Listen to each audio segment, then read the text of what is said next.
En general la gente no oye, escucha pero no oye, escucha una voz, escucha que le dicen cosas, pero no oye. ¿Por qué no oye? ¿Por qué no oímos los seres humanos? Porque tenemos esquemas prediseñados y sobre esos esquemas escuchamos. Es muy difícil escuchar sin esquemas. Hoy vengo a hablar de eso, de parte de lo que oigo. Por eso yo soy un oído. No tengo esquemas cuando escucho. Hago lo posible. Es imposible no tenerlo. Quizás dije una cosa exagerada. Es imposible no tener esquemas. Pero hago lo posible de no tener esquemas para escuchar. Yo escucho niños y adolescentes todo el día. Ese es mi trabajo. Escuchar. Sin juicios de valor. Es decir, sin esquemas. Y eso es lo que me ha permitido entender lo que entiendo y decir lo que digo. Cuando hablo yo soy la voz de los niños y los adolescentes cuando digo cosas. Hoy, lo que vengo a decir, soy la voz de los niños y los adolescentes. Hoy es muy difícil oír niños y adolescentes. Tremendamente difícil. Tengo mucha paciencia y respeto por los padres y los maestros, mucha consideración, de pensar en la enorme dificultad que tienen para tratar de oír a sus hijos y a sus educandos. A mí me escuchaba mi papá, me escuchaba mi mamá. ¿Por qué? Porque teníamos el mismo esquema. Entonces no era problema. Y cuando me salió un poquito, pues me daban en la trompa, no había problema. Y morían el esquema. Ya, se acabó el problema. Hoy no es así. Ustedes no se imaginan lo que es escuchar a un adolescente hoy, oírlo. A mí a veces se me van los pelos y tengo 50 años oyendo. A veces me van los pelos. Yo diría, ¿qué tal que un padre escuchara esto o un maestro? Mejor que mueran inocentes.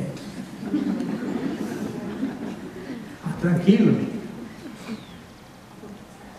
Soy yo un oído.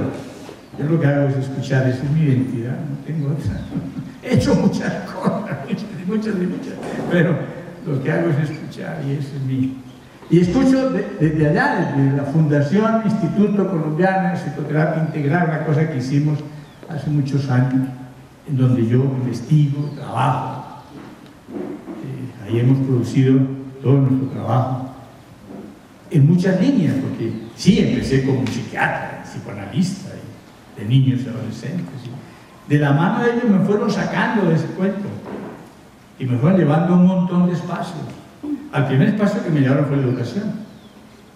Y ahí me metí en un lío, porque entonces empecé a ver la incongruencia entre el sistema educativo y lo que ellos sentían y pensaban. Y esa incongruencia es violentamente más grande cada día, porque va en un movimiento uniformemente acelerado en contravía.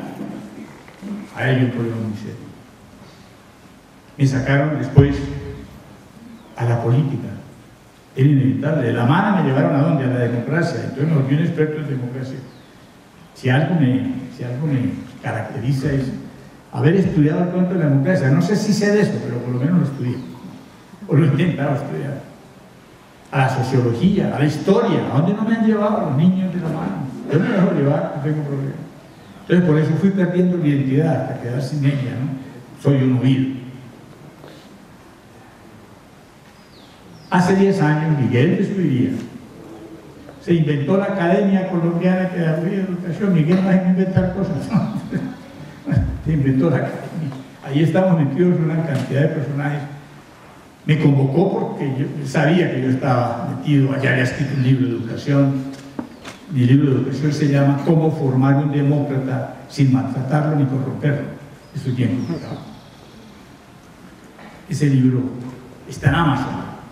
Yo estoy subiendo los libros a Amazon. Entonces, como yo había escrito eso y me estaba metido en el encuentro de educación y tenía un colegio mucho decir. Un secretario de educación, al ver todas las cosas que hacíamos con los niños y los adolescentes, decidió a la brava aprobarme un colegio, a la brava, que yo el colegio pertenece a esa institución primera, no es mío, ni mucho menos. Pero entonces yo estaba metido en la educación, entonces Miguel me convocó.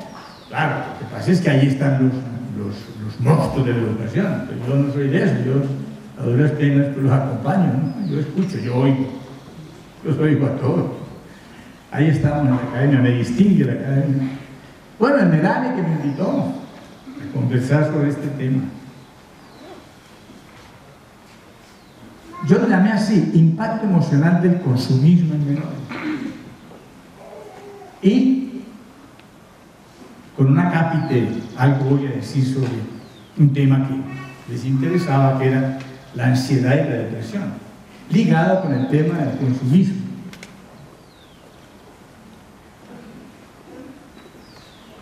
El tema, les digo de entrada, es un tema que he trabajado muchos años. Yo pienso cosas, oigo, y de pronto alguien me empuja a escribir. El libro de adolescencia lo empezamos a escribir porque me empujó el equipo que venía investigando 10 años, entonces me empujaron y escribimos un libro que es un clásico internacional de adolescencia. Y de la mano de los niños y de los adolescentes, vuelvo, insisto, terminé escribiendo un libro que tiene que ver con el tema del consumismo, porque ya llegó un instante en que me saturó el tema de verlo y de verlo en los niños y en los adolescentes de la manera como yo lo veía, hasta que un niño en una sesión, ese fue el que me empujó, dijo unas cosas, hizo unas cosas que fueron tan aterradoras para mí, que dijo: yo escribo este libro que tengo en Salmuera hace mucho tiempo, yo escribí. Bien, vamos a hablar del tema. Es un tema complejo, como todos los temas, cuando uno los profundiza se vuelven complejos. Traigo conceptos para que los tengamos en cuenta, conceptos básicos para ver qué es lo que yo voy a decir. Como persona que se mueve en un modelo científico, pues tengo que partir de conceptos, es decir, poner las reglas del juego de las palabras que voy a usar. En la ciencia eso es una exigencia absoluta. Uno puede darse el lujo de tener del concepto una cosa completamente distinta a lo que dice el diccionario, pero uno tiene que decirlo y escribirlo. Para mí tal cosa es así, para mí, y así voy a investigar. Puede que el diccionario diga una cosa distinta, o la comunidad internacional diga otra cosa distinta, pero yo... Entonces es importante aclarar los conceptos. Hay varios conceptos. Traje el consumo responsable, o sea, el concepto de consumo, el concepto de consumismo, que son dos cosas distintas, el concepto de perversión, es sumamente importante el concepto de perversión, y el concepto de estado mental. Esos son 4 conceptos básicos que tenemos que tener en cuenta, porque voy a trabajar sobre ellos durante toda la conferencia. Empecemos con el consumo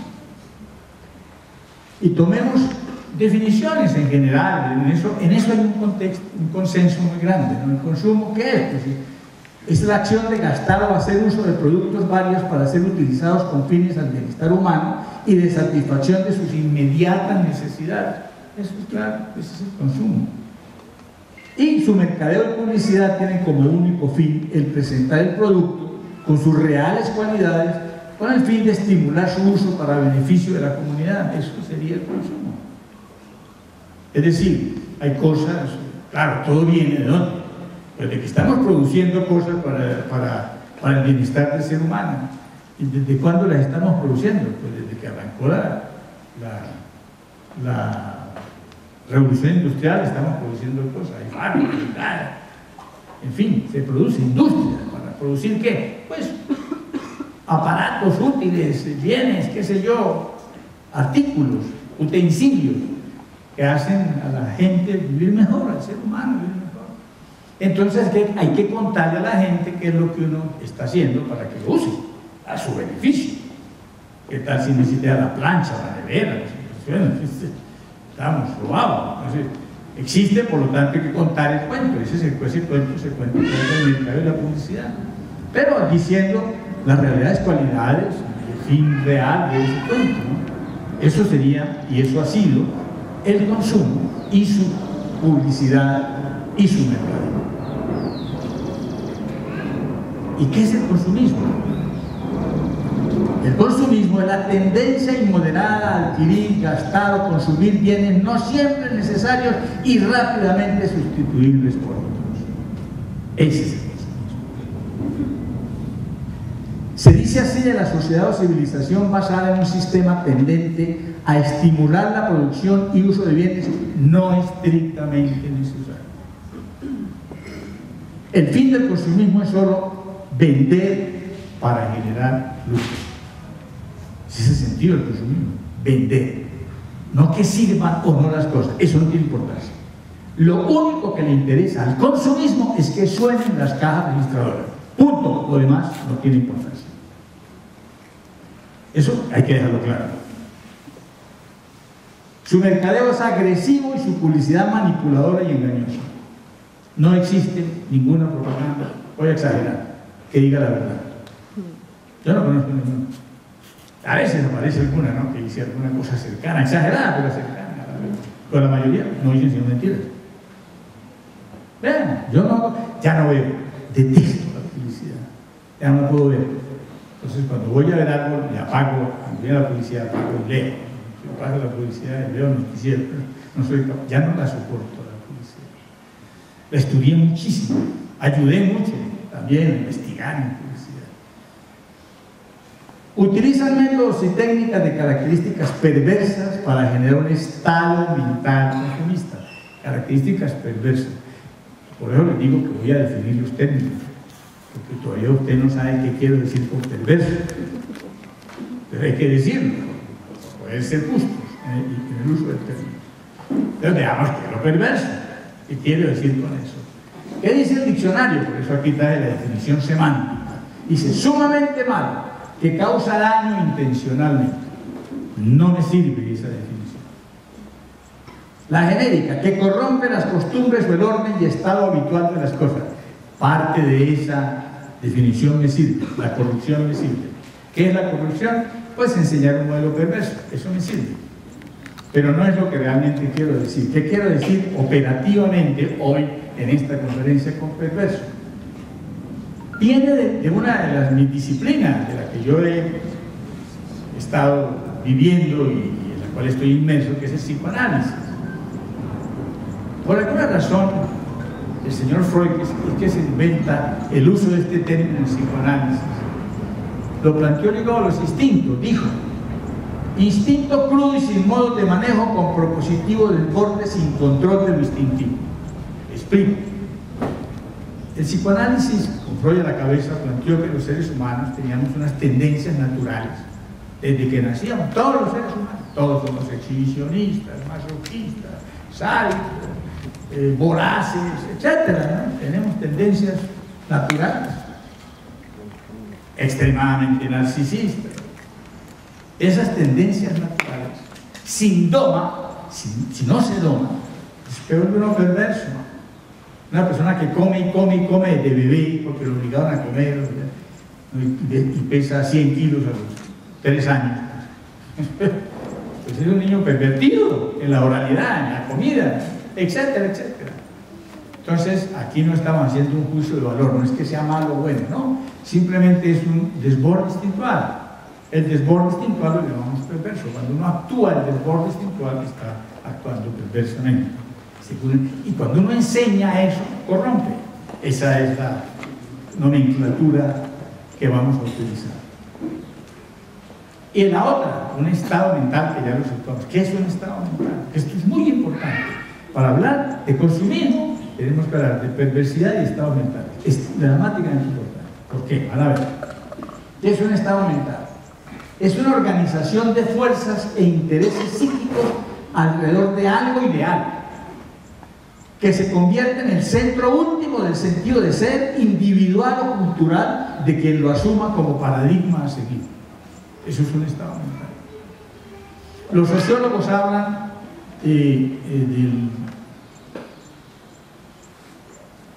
tienen un término referido a que si se llega a un cierto número de personas, lo llaman la masa crítica. Cuando uno llega a hacer masa crítica, hay un cambio estructural, se cambia la cosa, se genera un estado mental comunitario. Eso los mercadeístas y los publicistas son, ante todo los mercadeístas, son de una claridad absoluta para buscar eso. Buscar la masa crítica, que llegue una cantidad de personas que posicionen el posicionamiento del producto. Para posicionar el producto hay que generar un estado mental. Solo aquello que se ha adueñado de nuestra mente tiene reales efectos en nuestra vida interna. Solo aquello que ha realizado un posicionamiento efectivo en nuestra psiquis podrá ser motor y paradigma de nuestra conducta y guiará nuestros pensamientos. ¿Cuál es el ideal de todo mercadeísta? Pues generar eso en la mente. Si uno logra eso, está hecho. Suena la caja registradora, no hay nada que hacer. Sea como sea. Óigame bien, sea como sea. Entonces uno se pregunta, aquí hay una pregunta básica y va a ser muy importante para seguir entendiendo. Pero si no leemos, si no contemplamos la historia del cuento, no lo podemos entender claramente. Sí, uno lo entiende operativamente, pero no entiende el por qué. Uno a veces se pregunta, como es obvio, ¿qué diablos las personas consideran ético? Voy a utilizar la palabra ético que suene la caja registradora solamente. La ética de la caja registradora. ¿Por qué? Y tranquilo, no hay problema. No importa lo que pase en el transcurso, con tal de que suene la caja registradora. ¿Por qué eso es ético? ¿Por qué no hay un escándalo? Porque es política de Estado. Peor todavía, vamos a verlo. ¿De dónde acá? Porque tiene una historia que la vamos a tratar de mirar muy rápidamente, porque si no, aquí nos quedamos toda la mañana. Bueno, entonces entremos a la actual cultura y su génesis, su origen. Tenemos que tocar inevitablemente la historia. Veamos la primera, la democracia. La actual cultura, la de hoy, que no es la cultura específicamente de la democracia. La democracia es un elemento más de nuestra cultura. La amalgama cultural vamos a tratar de mirarla desde 4 vértices, básicamente. Hay más vértices. Yo tomo esos 4 porque todo lo que he podido estudiar, mirar y ver, y sobar, leer, pues he llegado a la conclusión de que esos 4 vértices de pronto son los más importantes. El primero es la democracia. La democracia. Un modelo socio, político, psicológico. Socio, político, psicológico. Que se lo inventan, ¿quiénes? La palabra, el demos, pues los griegos. Y lo plantean políticamente, con algunos elementos sociopolíticos y algunos elementos también psicológicos, lo plantean, es decir, hacen una democracia, un tipo particular de democracia, hacen los atenienses. Okay. Eso se subsume, se muere, desaparece y se retoma. ¿Por qué se retoma la democracia? Eso está bien interesante. Porque lo obliga un pensar del ser humano, obliga a que se asuma un sistema político en donde quepa ese pensar. ¿Y cuál es ese pensar? Pues el humanismo. Esa cosa que aparece, por lo menos históricamente, más o menos, en el siglo XV. ¿Y en qué consiste? En que se toman a Constantinopla.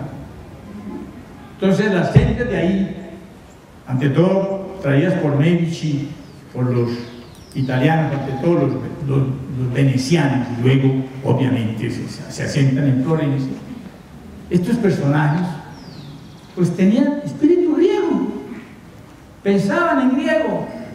Al fin de cuentas Constantinopla era griega. Y allá estaba pues en la otra parte del Imperio Romano, que es el que se toman los otomanos. Entonces Esas gentes pensaban distinto a como estaban pensando en el otro lado. ¿Cómo pensaban en este lado? Pues por alguna cosa, que es interesante históricamente verla, pues se llegó a una conclusión. Lo único importante en la vida del ser humano es Dios. Punto. El ser humano tiene que estar centrado en Dios. Y Dios es el único sentido de la vida. Se llama el teocentrismo. Se llama cristianismo. El cristianismo liquidó cualquier otra consideración mental durante los 15 siglos anteriores, desde que aparece el cristianismo, cuando se impone en el tercero con el emperador que asumió, etcétera. Bueno, cada vez fue más y más y más y más y más hasta que ya el único sentido de la vida es Dios, punto, nada más. Dios es lo único importante, lo demás todo sobra, todo sobra. El ser humano no vale nada. Lo único que sirve en el ser humano es mirar a Dios y consolarse con Dios y pensar en Dios para ver si Dios lo recibe algún día en su bondad infinita. Punto. Ese era el sentido, ¿verdad? Resulta que los griegos no pensaban así. Para los griegos, por el cuento de la democracia, que es bien interesante ver cómo los griegos bajan ese modelo vertical y jerárquico de unos dioses múltiples, porque no uno solo, porque el monoteísmo que es el que se impone con el cristianismo, porque esto era el politeísmo. En ese politeísmo la cosa era muy distinta. De ese verticalismo jerárquico de la Ilíada y la Odisea se pasa al demos, que se lo inventa Hesíodo en el siglo VIII antes de Cristo, y de ahí termina en la democracia. ¿Qué significaba en última instancia esa democracia? Que el sistema estaba centrado en el hombre. No hay ningún Dios, sino en el hombre puro. El hombre es lo más importante del universo. El hombre, el centro del mundo es el hombre. Eso es lo que pensaban los griegos. Dios se murió. ¿Qué pasa cuando llegan estos nuevos personajes? Pues se retoma el modelo y arranca el humanismo. ¿Qué es el humanismo? Un sistema sociopolítico, psicológico centrado en que el hombre es lo más importante del universo. Punto. ¿Qué hace la iglesia frente a este problema? Se le creó un problema muy serio a la iglesia de ese momento. Pues hizo una... Si no puedes con el enemigo, únete. ¿Qué hizo la iglesia? Pues se inventó la escolástica, Agustín, Santo Tomás. Sí, muy importante el hombre, pero primero Dios. Entonces sacaron a Dios primero y después al hombre. Y ahí hicieron... Pero la escolástica hace una cosa intermedia, ¿no? Ella arranca el humanismo, pero ese humanismo fue creciendo y creciendo y creciendo y creciendo, enfrentándose al modelo vertical y jerárquico que empezaba con Dios, los emperadores, los dioses, los reyes, no los nobles, era jerárquico y vertical. Era incongruente el humanismo. El humanismo nace de un modelo sociopolítico en el cual el hombre era lo más importante, el demos era lo más importante, el individuo es lo más importante en Atenas. Entonces nace un nuevo modelo que empieza a caminar, este humanismo empieza a caminar y cambia todo, empieza el arte humanista, se retoma también la mirada. Los griegos tenían dos cosas. Una, el modelo estaba centrado en ellos, en el hombre. Y segundo, miraban la naturaleza. Eran las dos cosas que decían los griegos. Las dos cosas fueron eliminadas por la Iglesia católica. La Iglesia eliminó ese par de cosas. Nada de mirar al hombre sino a Dios. Y nada de la naturaleza, eso para qué. Pero las dos cosas vinieron. La naturaleza básicamente viene por los islámicos. Son los islámicos los que trabajan sobre la naturaleza, los que siguen trabajando el modelo griego de la naturaleza. Ellos inventan el método científico. Son los árabes que inventan el método científico en el Islam. Y eso viene también. Todo eso aparece. Entonces, la mezcla entre la mirada naturaleza y el centramiento del hombre camina y camina y camina y camina y camina. Caminó ¿cuántos siglos? Hasta 1700, 3 siglos caminó, más o menos, 3, 4 siglos. ¿Y qué hizo? Pues la Revolución Francesa, le cortaron la cabeza al rey, ¿qué más quieren? Y apareció el cuento, claro, esa fracasó, pero al mismo tiempo Es bien curioso, la Revolución Francesa tuvo una hija, la Revolución Americana, pero la hija nació 13 años antes que la mamá. Porque las mismas ideas de la Revolución Francesa, el humanismo que estaba planteado en la Ilustración, que hace la Revolución Francesa, estuvo 13 años antes haciendo otra revolución americana, los Jefferson, Adams, todos los que sabemos, Washington, que eran humanistas, tienen todas las ideas de la Ilustración, hicieron la revolución 13 años antes. O sea, primero estuvo la francesa, la americana, y luego la francesa, 13 años antes, la hija de la mamá. La mamá fracasa, la hija triunfa. Ese es el tema que vamos a tratar. Pero si no lo entendemos, no sabemos para dónde vamos. Claro, esa revolución necesitaba un modelo político para asentarse. El humanismo necesitaba porque el humanismo era un sistema filosófico, un sistema de pensamiento, un sistema psicológico, si se quiere, pero necesitamos un sistema político para afianzarse en él. ¿Cuál sistema se echó mano? Pues el único que realmente cabía, el cuento de la horizontalización, el cuento del sistema sentado en el ser humano, etcétera, pues se llamaba democracia, inventaron los griegos. Entonces se echa mano de ese modelo. Y ahí estamos, en el cuento avanzado, muy avanzado ante todo, después de la Segunda Guerra Mundial, con la aparición de los derechos humanos, con la ONU, se instala la democracia de verdad en el mundo. ¿Qué impone la cultura en democracia? Pues impone la aparición social del individuo es lo más importante, ¿no? El humanismo en la práctica, el otro, pero como un individuo como yo, el igual, el respeto por lo diferente, el otro, la libertad, la inclusión. Ese es el tema más importante en este momento de la humanidad, la inclusión. La igualdad, el otro como un igual, la horizontalización del sistema social, la satanización del maltrato y la represión. Yo no fui criado en democracia. La mayoría de ustedes no fueron criados en democracia. Yo creo que todos. Los niños suyos sí. Ese es otro punto. ¿Cuál es la palabra mágica? Chancla. ¡Obedezca! Punto. Lo demás era falía huevo. Perdónenme. Obedecer. La palabra mágica. Y obviamente, ¿cuál es el brazo armado de la palabra mágica? El maltrato. Mi mamá me pegaba 2 veces al día. Uno porque sí y otro por si acaso. Mi papá nunca se metía. Estaba por allá lejano. Era jerárquico, la gran jerarquía. Se miraba con respeto, silencioso, no hablaba. Cuando hablaba era una tormenta. Una frase decía. Mi mamá, si estuviera viva, le metían 3 cadenas perpetuas según la ley. Y nunca tuvo un sentimiento de culpa. Siempre durmió tranquilo. ¿Usted cree que a mí me cree la democracia? Ahora, como dice el doctor. La cultura del amor y de la felicidad. La cultura del amor. Es una cosa rarísima. Es que como son palabras que uno maneja ahí, y no, eso son de toda la vida. ¿Cómo que de toda la vida? ¿Qué tal el cuento de la felicidad? En la Constitución americana, una de las enmiendas es la felicidad. El Estado tiene que propender por la felicidad de sus ciudadanos. ¿Qué tal ese cuento? ¿Qué tal ese cuento anti todo en ese momento? La revolución total. Es como cuando Chávez hizo el Ministerio de la Inteligencia. Bueno, poco de eso tenía, pero hizo el Ministerio de Inteligencia de todas maneras. Una cosa pues, revolucionaria. Y son cosas muy revolucionarias en un momento dado, como palabras.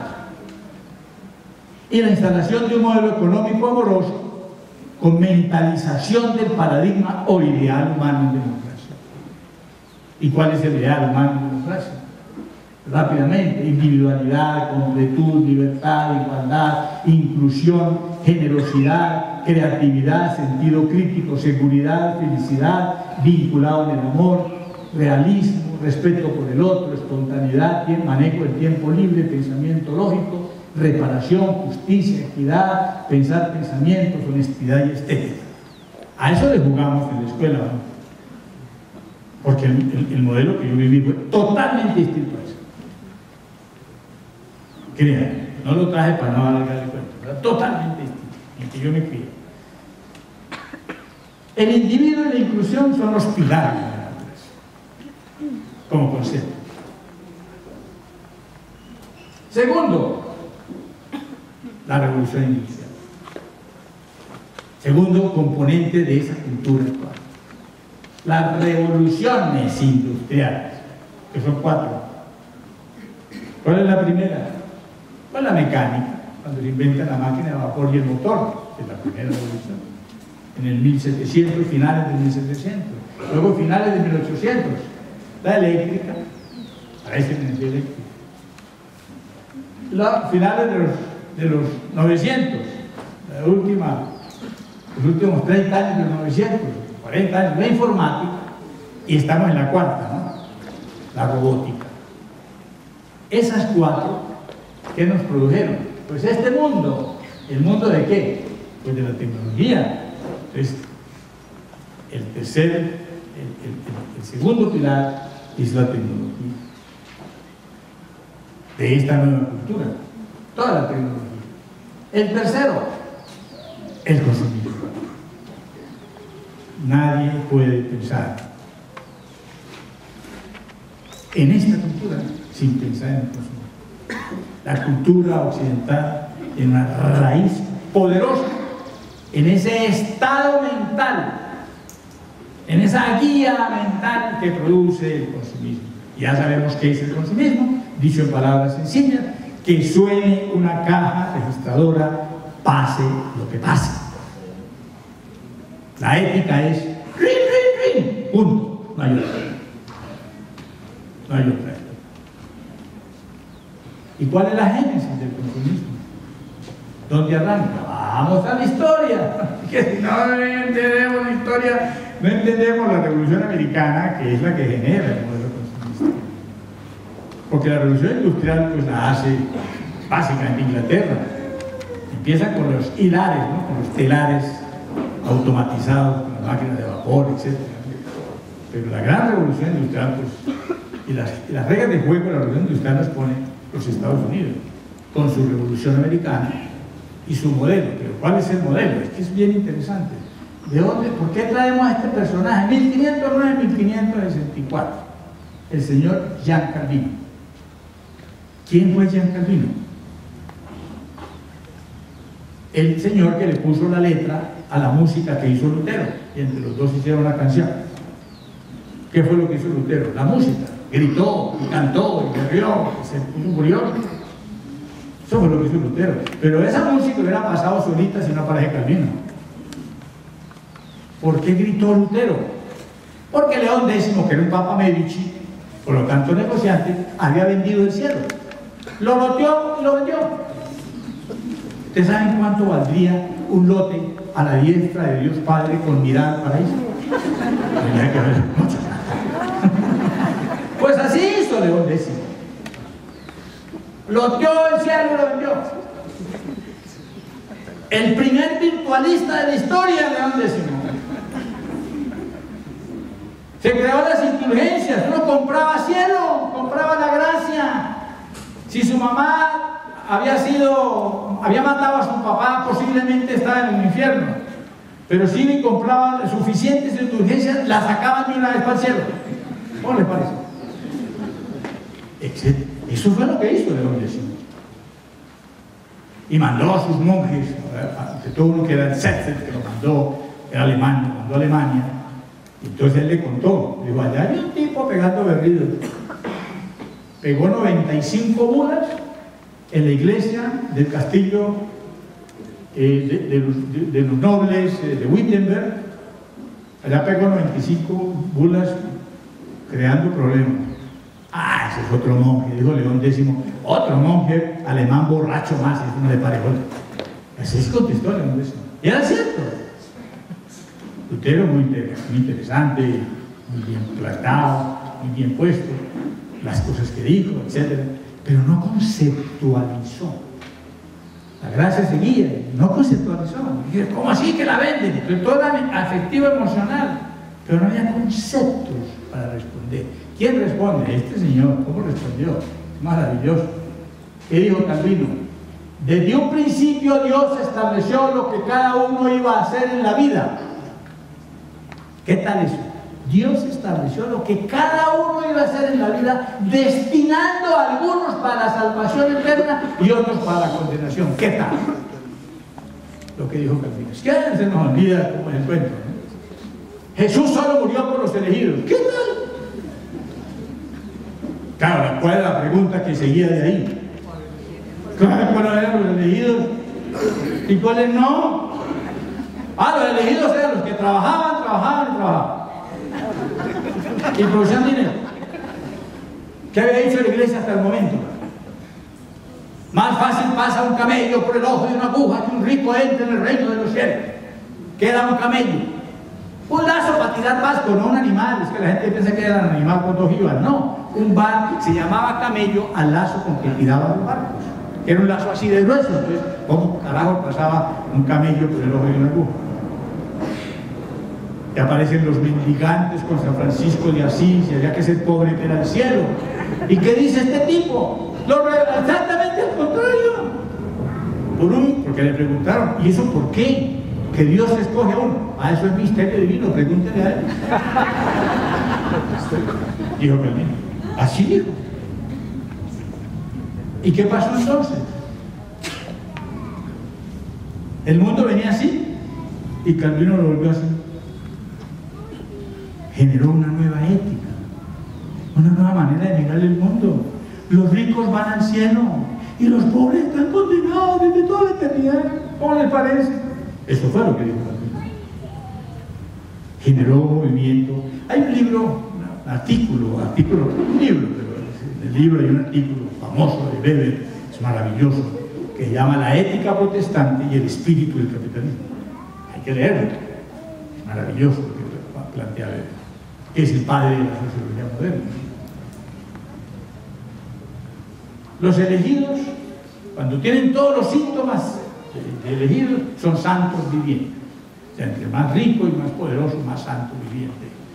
¿Qué pasó entonces? Europa en ese momento había salido de la miseria total que estuvo reducida en la Edad Media, ya había salido de eso. Pero los ricos tienen el problema de que ¿qué hacían con la plata si el dinero era estiércol del demonio y se salvaban a los pobres? Estaban jodidos los ricos.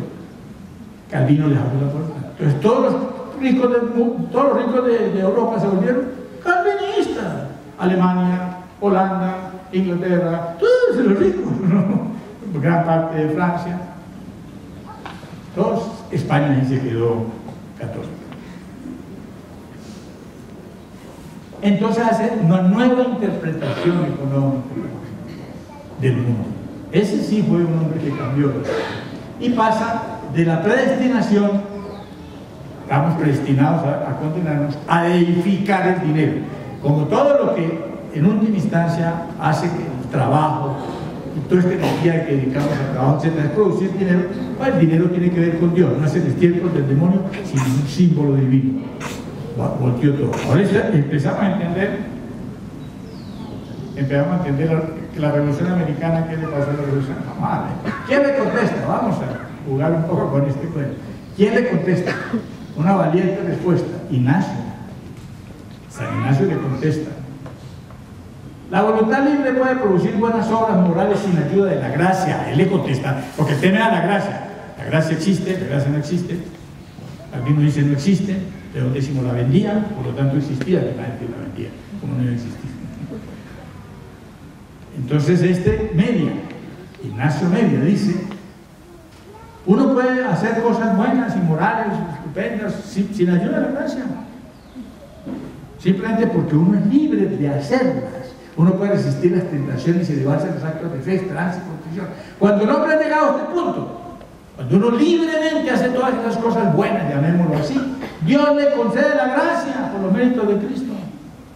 Él cambió la cosa. Era la respuesta de Ignacio, ¿no? Depende de nosotros que la ayuda de Dios sea eficaz o ineficaz. Pero esto tenía un enorme veneno, lo que dijo Ignacio, un enorme veneno. ¿Cuál era el veneno? Pues que uno era libre. Libre, planteó la palabra libre. libertad absoluta tenemos los seres humanos. Y como somos libres todos, pues todos somos iguales. Y hay que amarse los unos a los otros, hay que ser fraternos. Y acá apareció entonces la libertad, la igualdad y la fraternidad. ¿Conocen esas palabritas? Inventó Ignacio. La Revolución Francesa. Sí, si hubiera triunfado la Revolución Francesa, que tenía mucho de jesuita detrás, ojo, porque duraron 70 y pico de años los jesuitas excluidos de la iglesia, con el Marqués de Pombal, con el rey de España y de Portugal acabaron con la Compañía de Jesús, porque se oponía al esclavismo, se oponía a las vagabunderías que estaban haciendo en América los españoles ante todos los portugueses, que eran los grandes esclavistas. Entonces por eso había que perseguir a la Compañía de Jesús y proponer la cultura del amor y nación. Fíjate cómo andando, qué es lo que está andando aquí. El humanismo, sigue andando el humanismo. Bueno, aparece el choque, esos dos pensamientos. Voy a pasar rápidamente por esto. Los jesuitas, que eran las misiones del Paraguay, un maravilloso experimento sociopolítico como nunca. Aparece la libertad, la igualdad y la fraternidad como un sentido de la vida. Fracasa la Revolución Francesa, pero los puritanos, que eran calvinistas, son los que se van al Mayflower y llegan a los Estados Unidos y generan al final del túnel la Revolución Americana. Entonces, ¿qué tenemos en la Revolución Americana? Humanismo, que viene de la Ilustración. Democracia como modelo político que se inventan ahí rarísimamente. Es muy interesante ver cómo nace la democracia práctica en América. Hay un libro que escribió en 1833 Alexis de Tocqueville, el marqués Alexis de Tocqueville, que se llama La democracia en América. Es un libro maravilloso para entender cómo diablos de este pensamiento calvinista podía salir la democracia. Pues sí salió. Es muy interesante ver cómo se dio, porque todos tenían que, de alguna manera todos tenían que ser, si no ricos, por lo menos parejitos. Primero esa cosa pareja de todos producir para todos poder ir al cielo, ¿no? El tema era ese, ¿no? Pero ojo, hay una ética del dinero. Ojo de dónde nace este cuento. Yo les preguntaba a ustedes, ¿por qué dejan sonar las cajas registradoras por encima de cualquier consideración? ¿Por qué el consumismo es política de Estado en los Estados Unidos? Si para el consumismo, se muere en los Estados Unidos. Consumismo, no consumo, consumismo. Si para, se muere en los Estados Unidos económicamente hablando. Cuando vino la caída, vino la crisis económica brutal de principios del siglo XXI, ¿no? No Bush padre, sino Bush bruto. No había dinero, había liquidez total en los Estados Unidos. Empezó a bajar el consumo, el consumismo. Bush le mandó, el gobierno americano le envió a los americanos un cheque de $7.000 a todas las familias americanas para que fueran a comprar en los moles. Y así fue. Y el consumismo no paró. Política de Estado en los Estados Unidos. Las revoluciones industriales, la ética de la productividad es patente de corso para la Universidad de la Cultura. Apareció una patente de corso para que suene la caja registradora y emerge una cultura perversa. Ahora vamos a ver por qué perversa. Y cuarto, el otro elemento que vamos a traer de esta nueva cultura, pues es la nueva cultura, que se llama la posmodernidad. Estamos. ¿Me regalan agua? Muchas gracias. ¿Dónde está? ¡Ah, no está aquí! Pero bueno, voy a abrirla. Igual se puede sentar mientras tanto. Me gusta estar de pie.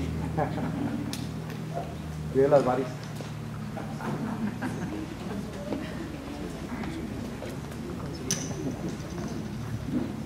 Bueno, entremos en el cuento de la posmodernidad rápidamente, porque hay que entrar en el tema todavía no ha empezado. Entonces, estamos en los prolegómenos del tema de los niños y los adolescentes metidos en el consumo, que es el tema que nos interesa. ¿Qué es la posmodernidad? Algo que se define más por lo que no es que por lo que es. La nueva cultura, ¿no? Desde la sociología se refiere al proceso cultural observado en muchos países en las últimas 2 décadas, identificado a principios de los 70, básicamente la cultura occidental, y sentado en Europa occidental y en los Estados Unidos.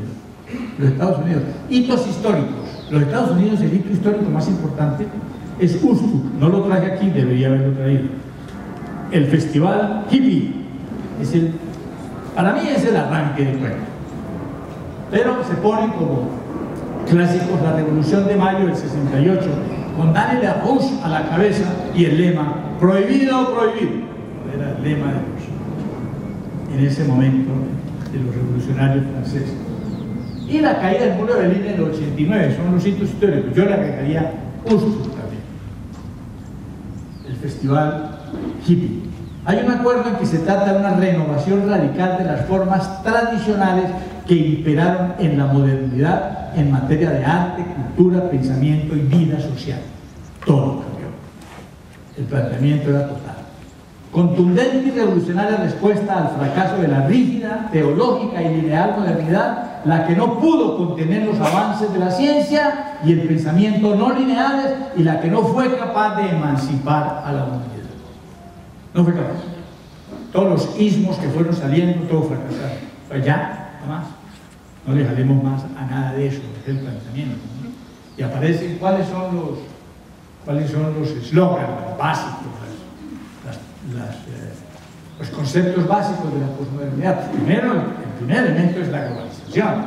El mundo se globaliza. ¿Por qué? Porque aparece una tecnología que lo puede permitir. Se demuestra la exactitud científica. Ya en este momento el cuento de la ciencia exacta y el cuento de la religión científica está desapareciendo. Porque la ciencia, al volverse creencia, se vuelve religión, se vuelve tautológica, se cierra. Esto está desapareciendo. Popper la liquidó, de hecho, con el cuento de la falsación. Todo aquello que sea exacto en ciencia tiene que ser falso. Y si no es falso, no es ciencia, es religión. Digo Popper. O sea, cada vez que decimos una verdad en ciencia, al día siguiente la tenemos que destruir. Porque si no se destruye, se vuelve religión. Eso es lo que dijo Popper en la ausencia de la linealidad económica, desarrollo caótico y no esperado, desencanto como paradigma afectivo, el desencanto, el derrumbe de las utopías, todas el diablo, radical aceptación de las diferencias, la inclusión acérrima, paso de la producción al consumo, primacía del marketing y la ética del dinero. Todo esto está mezclado, ¿no?, en la posmodernidad. Defensa de lo híbrido, la cultura popular, el descentramiento de la autoridad intelectual y científica y la desconfianza ante los grandes relatos. Lo posmoderno sería aquello donde cabe una infinidad de identidades, todas ellas diferentes. Reemplazo del medio por el contenido, rechazo al racionalismo, tendencia a la ausencia del bien común y culto a la individualidad, la presentificación del tiempo, la primacía del instante, la identidad prestada desde afuera, la mitología del mundo cuántico, el predominio del narcisismo, la pérdida de la importancia de la religión y de lo espiritual, valorización del cuerpo como instrumento de libertad y fuente de placer, grandes liderazgos ceden su lugar a figuras que gozan de una fama privilegiada y efímera, lo sabemos. Shakira y James son mucho más importantes que Marx o que Freud o que Lenin, ¿no? Hoy brother. Carencia de un paradigma unificador, búsqueda del goce inmediato sin importar el otro, instalación de la baja fluctuación ante la realidad, mezcla de esoterismo, ciencia y fe, nuevas relaciones y nuevos vínculos, reemplazo de la realidad real por la realidad virtual, desencanto y apatía por todo, predominio de la asistencia mediática, me vendo o existo. Esa es la posmodernidad. En eso están criados sus hijos. Ahí, en esa. No fue la nuestra, por lo menos la mía. De ninguna manera. Miren estas ideas, ¿no? El espíritu humano tiende a apropiarse de aquellas ideas que conducen a la satisfacción con el menor esfuerzo posible. El espíritu humano está organizado de tal manera que le es más grata la ficción que la verdad.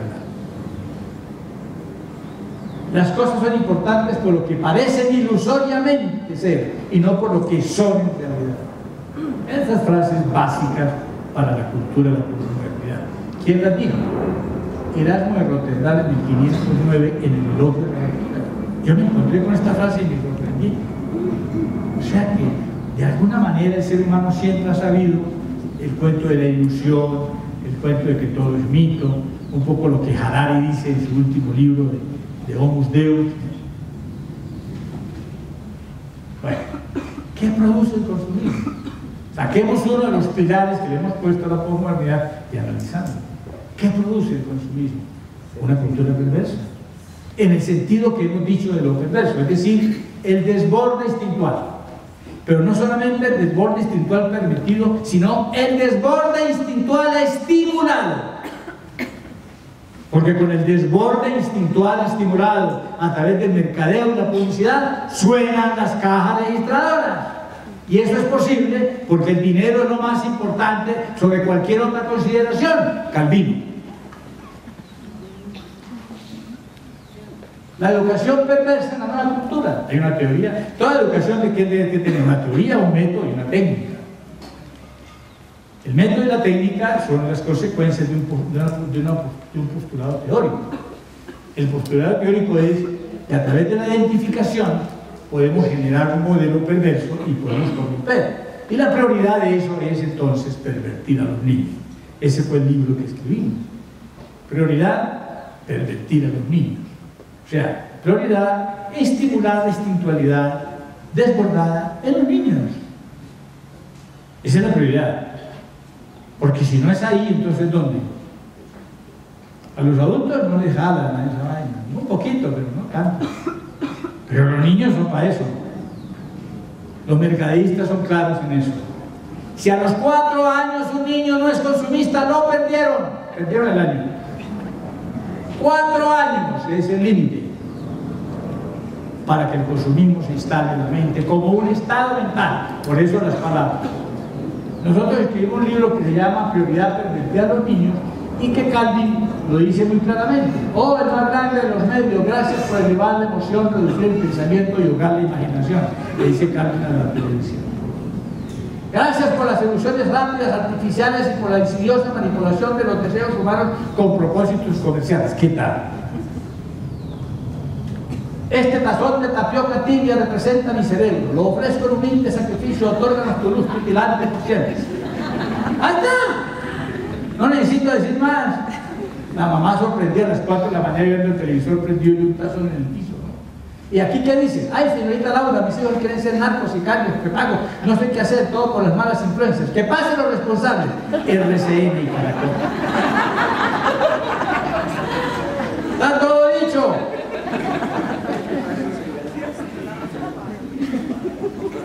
¿El método cuál es? El método es lo que uno es. La técnica es lo que uno hace. Yo tengo una teoría para ser lo que soy. La teoría es la democracia, por lo tanto me comporto democráticamente y tengo técnicas democráticas. Así debería ser la escuela. La escuela no es así.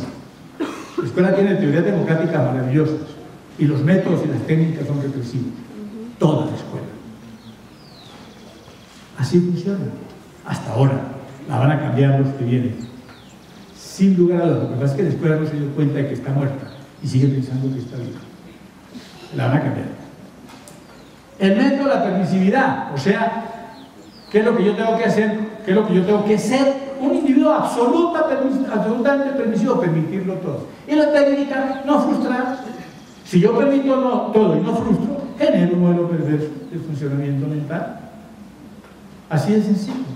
Si yo tengo un bebé y no le frustro nada y permito que él crezca sin ninguna, todo lo que él quiera, todo, absolutamente todo, se lo digo y se lo doy. Y además, me complazco con esto. Pues estoy generando un monstruo en términos de la ética social. Y hay un problema con el exceso de frustración, es que el exceso de excitación produce saturación y la saturación lleva a más excitación. Es una cosa que se sabe claramente. Cuando hablamos de perverso trajimos a Marilyn Manson, pobre Marilyn Manson, porque Marilyn Manson de todo tiene menos de perverso, pero lo que hace sí es perverso. Marilyn Manson es un tipo serísimo. Las declaraciones que da es un filósofo, pero todo lo que hace es absolutamente perverso. ¿Por qué? Y cada día hacía cosas más perversas en el escenario. ¿Por qué? Pues le decían los expertos en su mercadeo, porque el rating bajaba, y para tener rating alto tenía que hacer más cosas perversas, se saturaba. Entonces hay que aumentar y aumentar y aumentar, y ir creciendo en lo perverso. Ese es el problema. Entonces, ¿qué pasa con lo perverso? Porque hay que buscar la instalación de un estado mental perverso. Cuando se instala un estado mental perverso, aparece lo que se llama el topo mind, la idea tope de mente. A través de todo tipo de manipulación, el mercado y la publicidad del consumismo logran que haya estados mentales sobre el producto y se aparezca la idea topo mind. La idea topo mind es que ese producto está por encima de cualquier consideración. Topo mind, Mercedes-Benz, BMW, topo mind, Chuchi, Puchi, Chichi, todo eso son topo mind. Puchi, todo. El Bon Blanc, topo mind, etcétera. Y si uno no usa eso, pues no es nadie. Si uno se siente mal, acomplejado en un Mercedes, ¿qué tal en un R4 estas alturas de vida? No, es que no mira uno. Etcétera, etcétera. Es una cultura. Estamos inmersos en una cultura en donde los paradigmas nos los ponen desde afuera, caleidoscópicamente, además con reglas de juego muy particulares. La imagen, todo esto es sacado no del psicoanálisis, de los mercaderistas, lo dicen así. La imagen es el lenguaje del inconsciente. Lo tienen absolutamente claro. ¿Por qué hay tantos niños en las propagandas? Miren, propaganda, díganme una que no tenga niños. La imagen publicitaria trae un símbolo erótico. En mayor o menor grado trae un simbolismo. Estos son términos psicoanalíticos, pero no los dice el psicoanálisis, lo dice la publicidad del mercadeo. Los traigo del mercadeo. La imagen publicitaria trae un simbolismo erótico. Ustedes saben por qué los carros deportivos, los más importantes carros deportivos, son tan anchos atrás y redondos, porque se parecen al trasero de las mujeres. Eso lo tienen claro. Para poder excitar a los hombres para que los compren. ¿Lo tienen claro?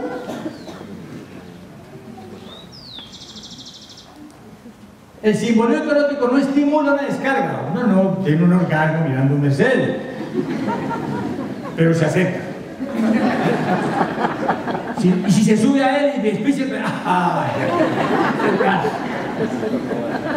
no estimula la descarga, sino que permite condensar en el objeto el principio del fin del placer simbolizado. Cada vez que uno ve el Mercedes, el placer es enorme, o el BM, o el que sea, o te pone la prenda, no sé qué. Paraliza el placer en el tiempo, es que eso es maravilloso. Esto es sacado del mercadeo, no del psicoanálisis. Paraliza el placer, es paralizar el placer en el tiempo, además es poético. Cuando esto se generaliza y se vuelve un lenguaje común, hay una idea poco más, que es el ideal del mercadeo, del consumismo, ¿no? El consumismo, ya lo dijimos, es política de Estado en varios países, ¿no? Yo tengo una experiencia, tengo que ir mucha frecuencia en Canadá, y con mucha frecuencia en los Estados Unidos, entonces a veces paso del Canadá a los Estados Unidos, de los Estados Unidos al Canadá, y es brutal, para mí es como si me pegara una patada en la cabeza cada vez que hago eso, ¿no? Porque la mente es otra, totalmente, que uno se siente en Canadá a hablar con la gente, y es otro mundo, y llega a los Estados Unidos, mora, de una vez, es otro cuento. Es totalmente distinto una mente y otra. Obviamente los canadienses no tienen como política de Estado el consumismo, todo lo contrario. Mientras que los Estados Unidos, política de Estado consumismo, política de Estado. Uno lee cosas que han escrito los secretarios de Estado de Estados Unidos no lo pueden creer sobre el consumismo. ¿Por qué? Porque hay una ética calvinista que lo permite, que permite decir esas cosas. No dice, pero ¿por qué las dicen? Porque hay una ética de Calvino. Consumismo, publicidad y engaño. Si ustedes se quieren caer de para atrás, lean un libro que se llama Brainwashed, de Martin Lindstein.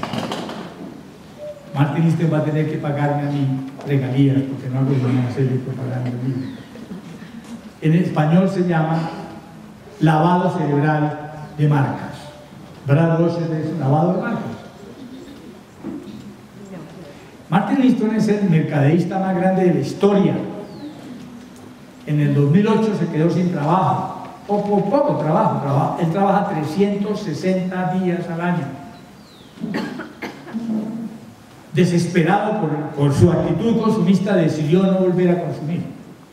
Y duró 2 meses sin consumir hasta que perdió su maleta en un viaje en Grecia, en Atenas, y la robaron. Entonces tuvo que comprar prendas y todas las prendas las compró de marca. Entonces volvió a caer en las marcas. No pudo salir, dice, no pude salir de la tabla. Él dice, él mismo lo dice. Que hombre, en el 2008 tuvo tiempo, entonces se sentó y escribió un libro que se llama Brainwashed, lavado de marcas. Se empelotó, perdónenme la expresión, se desnudó él y contó todo. Uno no puede creer lo que está ahí planteado. Uno no puede creer. Eso sí es cierto. Y es cierto. ¿Cómo se maneja la mente humana? Yo, de verdad, he estudiado mucho consumismo. No he conocido una ciencia operativa porque no es una ciencia de base, porque no hay una estructura básica, científica que lo avale, sino de muchas ciencias, la sociología, la psicología, el psicoanálisis, el conductismo, ni hablar del cerebro, lo manejan a la perfección, de una manera que uno no puede creer. Instalan los nuevos electroencefalogramas que son un casco, no tiene geles, vainas de esas, ¿no? Y la gente va caminando con el casco por la calle y le están filmando, una cosa de filmación. Entonces ven y además le están midiendo el pulso y un montón de cosas. Y las personas que tienen el casco y que se prestan al experimento no saben lo que está pasando. Pero ellos van mirando vitrinas y cosas, ¿no? Y empiezan a tener emociones, porque las emociones las miden con el casco y otra serie de cosas. Y entonces saben inconscientemente que mueve a la gente. Para eso simbolizarlo y volverlo un mensaje publicitario. No importa lo que pase, no importa que a esa persona le suceda lo que suceda, eso no importa. ¿Qué es lo único que importa? Que suene una caja registradora. Eso es lo único. Una de las cosas que más le impacta a uno, por ejemplo, la obsolescencia programada. Los artículos vienen con una obsolescencia programada. Si usted compra un iPad, usted compra un iPhone, una impresora, cualquier cosa que usted compre tiene un término de días para acabarse. Llega un día que hace ¡clic! Y se acabó, se murió. Obsolescencia programada, porque ya está planeado que ahí viene el nuevo, hay que cambiar. Y la obsolescencia inducida. Usted tiene un magnífico artículo, extraordinario, un carro espectacular, pero es que apareció el nuevo modelo y hay un descrédito al anterior. Entonces usted queda mal si se monta en él, tiene que comprarlo. Una obsolescencia inducida por las ideas top of mind. Así funciona el sistema. Una ingenua propuesta en Bogotá: a la conquista de los niños, revista Dinero de febrero del 2000, no me acuerdo qué año, 2000, febrero del 2008 creo, no, más, no alcanzo a ver. Bueno, es nuestro, ¿no? Dice, los productos dirigidos a los niños conforman un mercado de 15 millones de pesos en Colombia, dedicado a los niños. La competencia por sus preferencias está en pleno furor, pero las empresas corren el riesgo de perjudicar sus marcas si no tratan a los niños con el respeto que se merecen. Hay que corromperlos bien, con mucho respeto. Eso dice el artículo. Yo dije una conferencia en el Nogal sobre consumismo y adolescencia, no habíamos hecho todavía el libro, estábamos armando, y alguien, yo no sé quién fue, metió esa revista y me la mandó a mi consultorio, yo la recibí, yo no supe quién me la mandó con ese artículo. Caí de para atrás cuando lo leí, de la ingenuidad. El artículo dice cómo es que hay que corromper a los niños, pero con una ingenuidad terrible, para que 15.000 millones de pesos vayan al bolsillo de alguien bien listo en Colombia.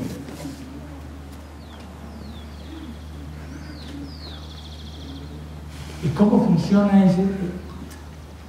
¿Cómo funciona? Pues ya sabemos, estimulando la instintualidad, toda la instintualidad.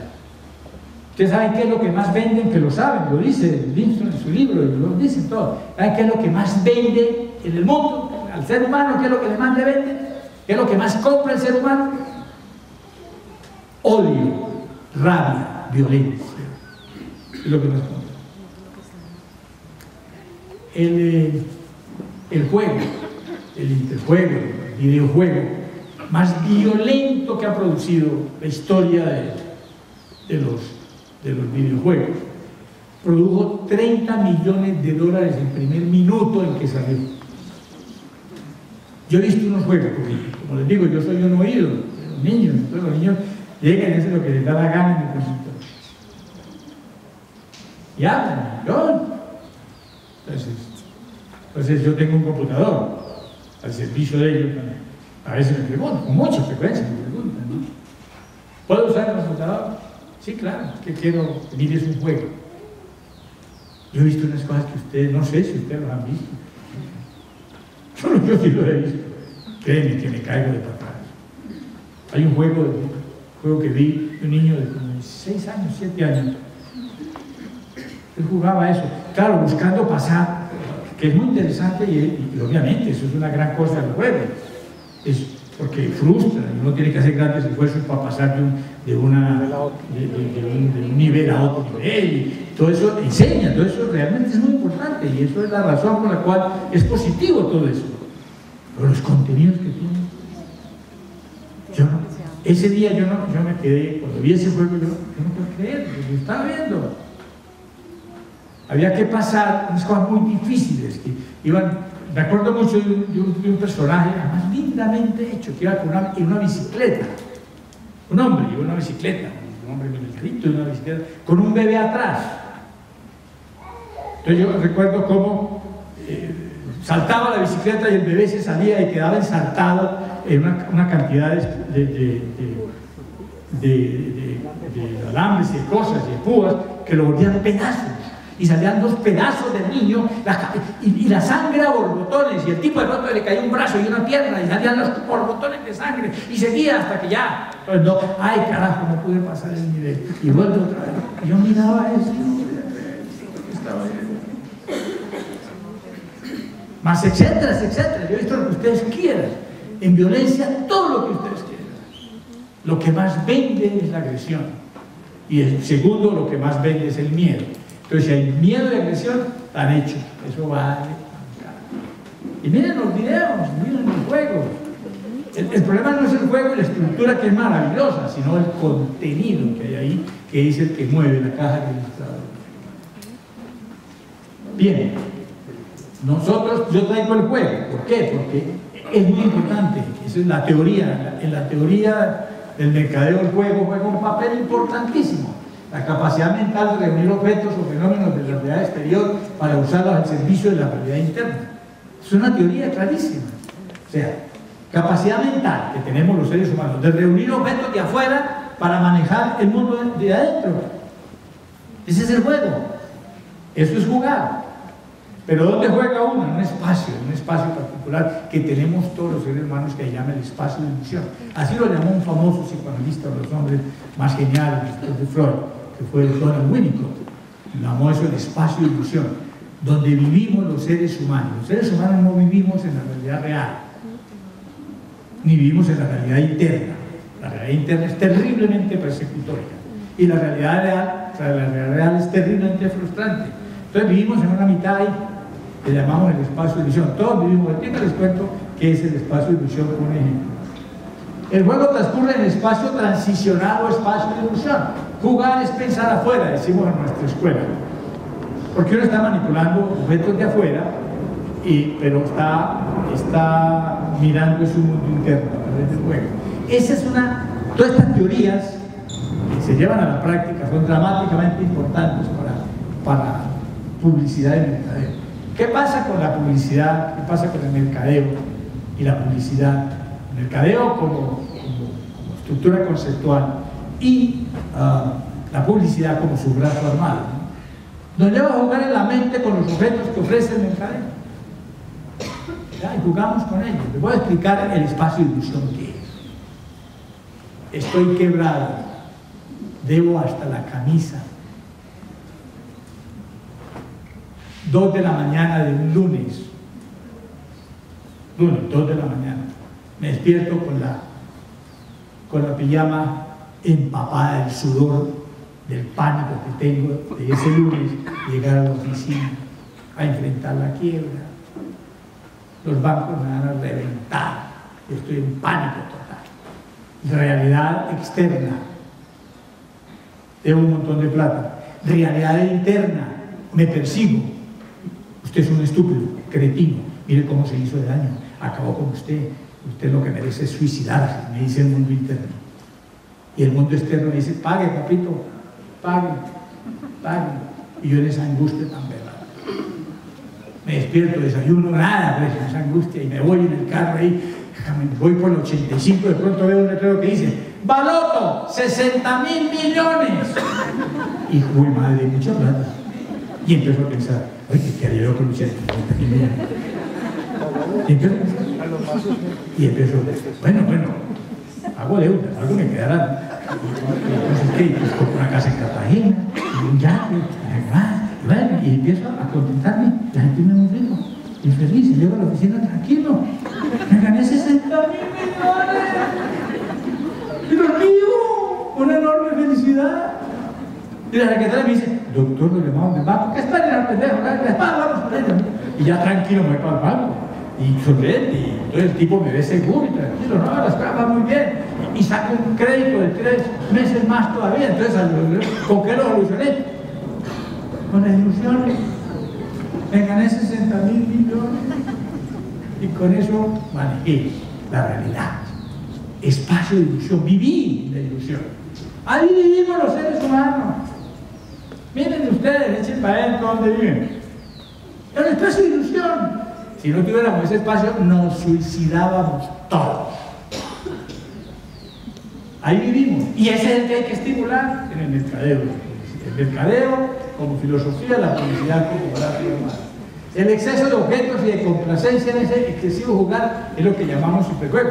Ni hablar cuando la persona se clava en el juego de verdad y queda atrapada. Yo tengo un paciente que yo había visto su hermano gemelo, que ha analizado conmigo, cuando era adolescente. Este muchacho tenía con 25 años, 4 universidades, 4 carreras, no sirvió para ninguna. Nunca supo para dónde iba. ¿Culpa de quién? De la escuela. Pero bueno, ese es otro cuento, ¿no? La escuela es la que tiene que darle a uno un sentido de la vida. Si uno va a un bachillerato y no le dan sentido de para dónde va uno y no le dan identidad de oficio, perdieron el año en el colegio, ¿no? Ese es mi planteamiento. Entonces llega este personaje, pues, 4 o 5 facultades. A algunas hasta le había ido bien, pero ya fracasó, entonces se encerró en la casa. ¿A qué? A jugar. 2 meses sin salir del cuarto. Entonces los papás desesperados le dijeron, o usted va donde el loco Carvajal o le desconectamos el aparato. Y le vendemos todo. Lo pusieron contra la pared, todo el tipo fue a ver, ¿no? Él me contó lo que hacía. Vivía en la red. Vivía de vivir. Había un juego, yo no sé cuál será ese, yo no lo he visto. Él me lo explicó, porque yo le explícame cómo es la cosa. El juego es un juego real, es una sociedad real, con personajes reales, muy bien hecho. Además, dice que es absolutamente perfecto. No es como entrar a una telenovela, por ejemplo, ¿no? Entonces uno se identifica con el que quiere, coge ese personaje, lo entra al juego, y uno entra, ¿no? Y se socializa y todo. Y en ese juego hacen negocios, etc. Todo lo que sea, y se vive y se tienen relaciones sexuales virtuales con masturbación real. Pues todo eso, todo pasa ahí. Lleva 2 meses sin salir del cuarto. En el juego él era un corredor de bolsa y estaba quebrado. Entonces no hallaba, en angustia, no hallaba cómo salir de la quiebra ahí, porque entonces lo excluían y no podía los clubes, vainas de juego, y la novia lo echaba, y entonces la novia del juego, ¿no? Pero cada personaje de estos tiene un personaje real detrás. Él es un gran hacker. Como es un hacker, averiguó quién era el que estaba detrás del personaje del hombre más rico del juego, y era un caleño. El juego es universal. Pero este curiosamente era un tipo de Cali. El tipo lo descubrió y le escribió y lo llamó. El otro cae y lo mata. Eso no se puede hacer. La ética del juego no permite que uno investigue quién está detrás del personaje. Puede que una niña de 15 años, seductora de muchachitos, sea un viejo pederasta de 82. Uno no sabe qué hay detrás del juego, ¿no? ¿Y quién está detrás? Tipo tranquilizó al otro, le dijo, mire, por favor, escúcheme. Al fin el otro le escuchó, escúcheme, y usted me dice si sí o no, ya, y le pido excusas por haber descubierto quién era usted. Hagamos una cosa, mire, deme $1 millón, buscamos la manera de la transacción en la red para que yo quede con $1 millón, y yo salgo de mi quiebra, yo me hago una negociación, que me ayude, y yo le giro a usted 20 millones de pesos por mes. Y le mandó 20 millones de pesos por $1 millón, señor. Y el otro le dio $1 millón. Y este hombre gozó los últimos 15 días nada. Palacios, viviendo en mejores hoteles, la niña más linda. Ahí vivía. ¿Cómo sería desconectarse a la vida de él? Vivía en la red, vivía. No pasaba ratitos como todos nosotros con el celular metidos ahí. A ratitos, o a ratitos como 8 horas diarias, pero bueno. Hiperjugaba, exceso de objetos y de complacencia en lo que llamamos el hiperjuego, que tiene unas funciones: quita la ansiedad, la sensación mágica del triunfo omnipotente, genera identidad prestada desde afuera. Esa identidad de él se era prestada, pero él vivía, él era un bolsista, nada que hacer. Da la sensación de control omnipotente. El hiperjuego exige la ampliación del espacio transicionado de ilusión y lleva al fantaseo invasor. El fantaseo invasor paraliza la imaginación y esteriliza la creatividad. Son las cosas más complicadas, que es la esterilización de la creatividad cuando uno está metido en el hiperjuego. Y las funciones pues son cargar el exceso de espacio de ilusión, cargar los objetos omnipotentes incluidos en el espacio de ilusión, impedir la doma del narcisismo. Porque todo esto está basado en una tendencia instintual, que es la tendencia de ser todos los seres humanos el centro del universo, que se llama el narcisismo, que todos lo tenemos, y si no, pues si no tuviera el narcisismo no podríamos vivir. Pero aquí se estimula y no se deja domar el narcisismo. Por lo tanto, el otro también desaparece. La necesidad de la construcción de una identidad incompleta es una de las cosas más impresionantes. Una identidad que además va cambiando calidoscópicamente según los objetos que vayan saliendo. Entonces uno va cambiando la identidad con los objetos de afuera y uno se va volviendo y se va transformando en otra persona en relación con los objetos externos. Eso sí que es dramático en las sociedades consumistas y en espacios en donde eso no se controla y hay, por ejemplo, adolescentes. Un adolescente es una persona en una crisis de identidad continua. Y obviamente, ¿qué hace con el narcisismo? El consumismo pues lo estimula al máximo.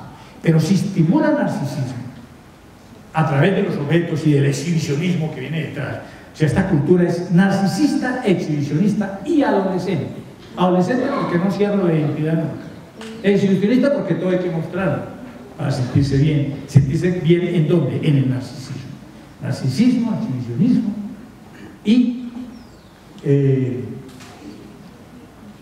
como dijimos, narcisismo, exhibicionismo, incompletud del ser en la adolescencia es un target del mercadeo. ¿Cuál es el paradigma ideal perverso que uno termina encontrando entonces? Si uno conduce a una persona a un paradigma perverso, encontramos personas egoístas, seductoras, buscadoras del goce, libertinos, imitativos, impulsivos, superficiales, osados, hedonistas, de vínculo narcisista, abusadores del otro, desfachatados, ociosos, omnipotentes, irresponsables, primarios, sin Dios ni ley, actuadores perversos, corruptos y vulgares.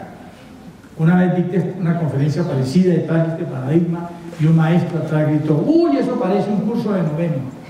No es porque digo eso.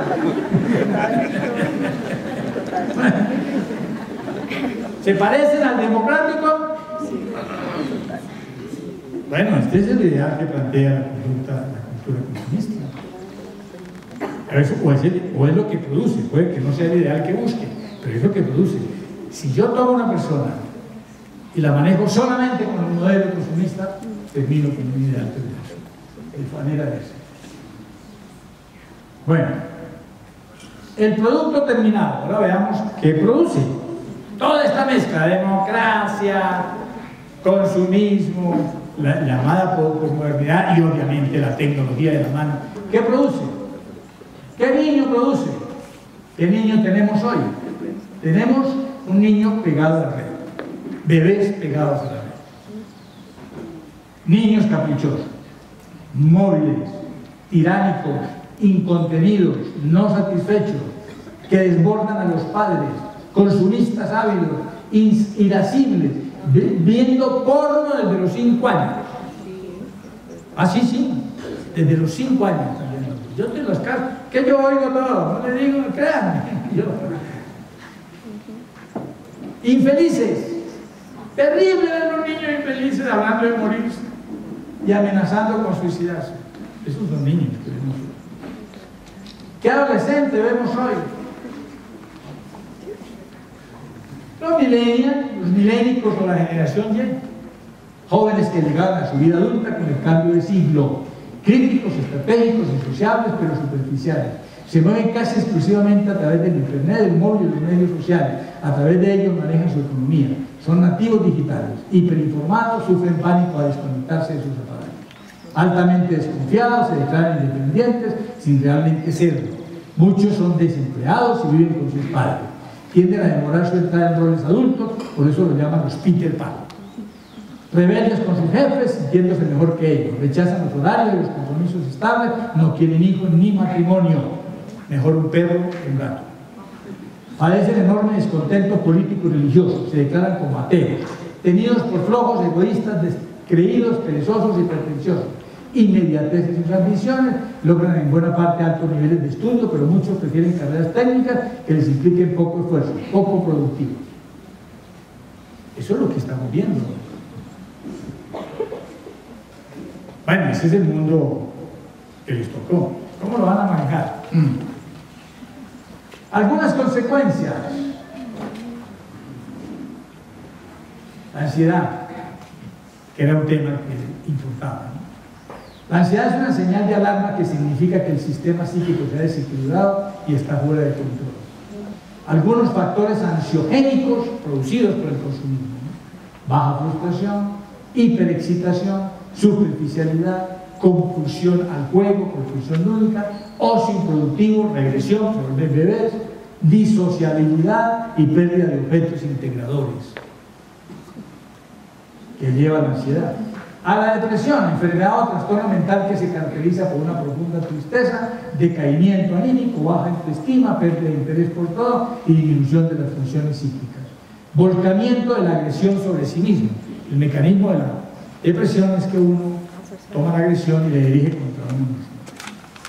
Algunos factores depresores producidos por el consumismo: la labilidad a la tristeza, susceptibilidad a las pérdidas, no se soporta, por la baja frustración, dificultad adaptativa, fallas en la resiliencia, la capacidad de manejar el mundo de la realidad externa, alta labilidad emocional, debilidad del yo ante la agresión externa, exceso de narcisismo. El suicidio, que es una de las plagas del siglo XX, del siglo XXI, ustedes lo saben. En el 2008 se equipararon los suicidios a los asesinatos, y hoy, incluyendo los crímenes de guerra, hay doble suicidio que asesinato, doble suicidio. Cualquier acto, claro, los suicidios están entre 15 y 28 años, el 80%, ¿no? Entre 15 y 25 años, el 80% de los suicidios. 15 y 25. Cualquier acto o omisión que se efectúa con el deseo de quitarse la vida. Algunos factores suicidas producidos por el consumismo: la escalada depresiva, la excesiva baja frustración, la carencia de desilusión, la alta desesperanza, el exceso de narcisismo, las fallas en la empatía, las perturbaciones de la socialización, el no cerramiento de la identidad y el complejo de Peter Pan. Un estudio, no trabajo. Sugerencias prácticas, algunas sugerencias prácticas, ¿no? Manejos preventivos: crianza amorosa en frustración medida, no en ausencia de frustración, que es el modelo perverso. No en exceso de frustración como fui criado yo, que es el modelo represivo. Frustración medida, con mañita de frustrar. Uno tiene un paradigma, un ideal: ser libre. Ese ideal implica frustrar una serie de condiciones internas. Ser igual al otro, eso implica frustrar ciertas condiciones. Amar implica frustrar ciertas condiciones, porque amor es el otro, entonces el otro es más importante que yo, tiene que estar frustrado el narcisismo para que haya amor, etcétera, etcétera. Es decir, aquí tiene que haber frustración de tendencias para que uno se meta en un modelo, en el modelo que sea. Si uno quiere ser guerrero, pues tiene que hacer ciertas cosas y acabar con otras. Para ser guerrero hay que ser sádico, hay que ser violento, etcétera, etcétera. Hay que ser impulsivo, no pensar, no aprender nada, como eran los espartanos, eran claros en el modelo guerrero. Ellos plantearon un modelo educativo de la guerra maravilloso, que lo siguen los talibanes y el ISIS y las FARC, el mismo modelo. Pues para producir guerreros se necesita un tipo particular de modelo. Hay que frustrar ciertas cosas y estimular otras. Crianza amorosa y frustración medida. Introducción responsable en la red. Bien complicado. Bien complicado. ¿Qué hace el Silicon Valley? El Silicon Valley produce toda la tecnología del mundo, ¿no es cierto? Todo se produce en el Silicon Valley. ¿Cómo son las escuelas del Silicon Valley? La mayoría de las escuelas donde van los hijos de las personas que producen toda la tecnología del mundo tienen prohibido ver tabletas, cualquier pantalla antes de los 12 años. En esas escuelas se cocina, se va al campo, se ordeñan vacas, se siembra y se cultiva. Eso es lo que hacen. Los de Silicon Valley hasta los 12 años. Yo tengo un par de pacienticos gemelos americanos de 11 años, papás colombianos. Los vieron a vacaciones, nunca habían tenido un celular, a prohibido en su casa, y el abuelo corrupto les regaló un celular. Eso fue mucho pelotero, y esa felicidad de los muchachos.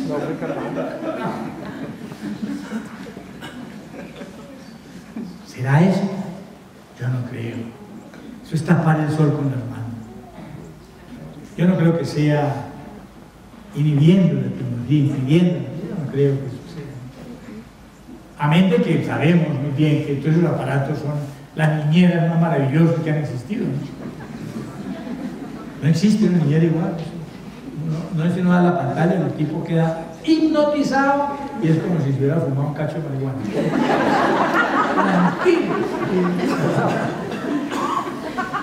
¿Cómo hacemos?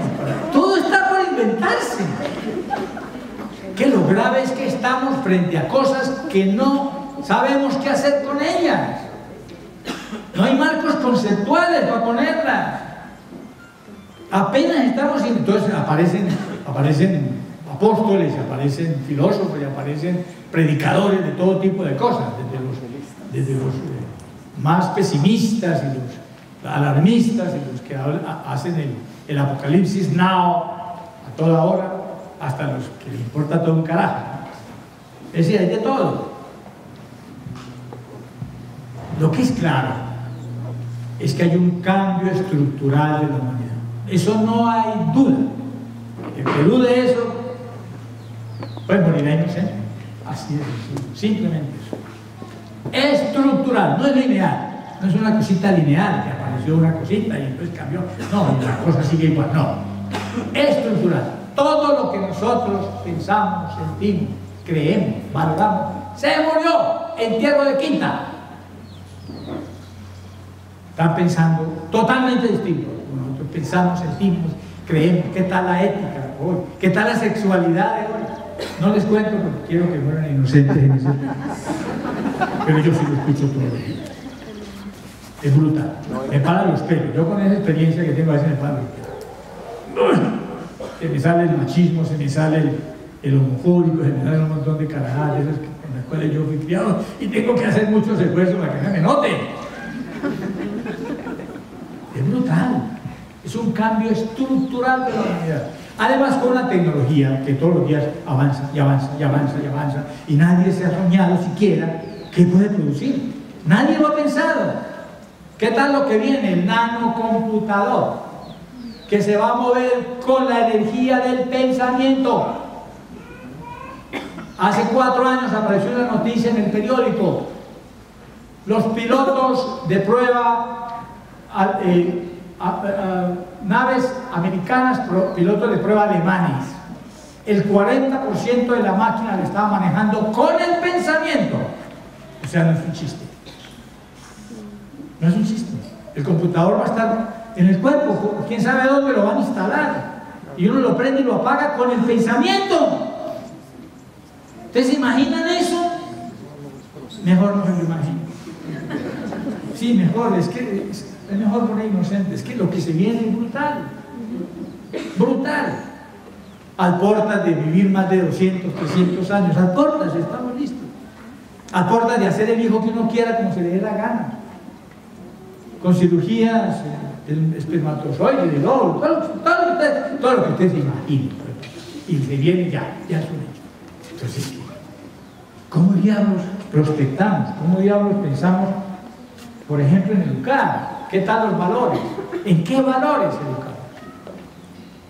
Los valores religiosos, la ética que nosotros teníamos, la moral, pues. La sexualidad. Es que el tema de la sexualidad, por ejemplo, es un tema. Entonces, estamos colgados de la brocha, querido. Y ayudándonos bien, el mercado de la publicidad perversa. Introducción responsable en la red. ¿Cómo será eso? No sé. No sé, la verdad no sé. Pero hay que ser responsable. Yo no sé cómo. Pero bueno, diálogo abierto sobre todo tipo de contenidos, eso sí sé. Sentarse a hablar. Y oír. Oír no es escuchar todo lo que le dicen a uno con los modelos de uno. Oír es tratar de quitarse los modelos de uno y entender y preguntar de dónde viene el cuento. A veces uno logra entender de dónde viene ese cuento que le están planteando. Oír.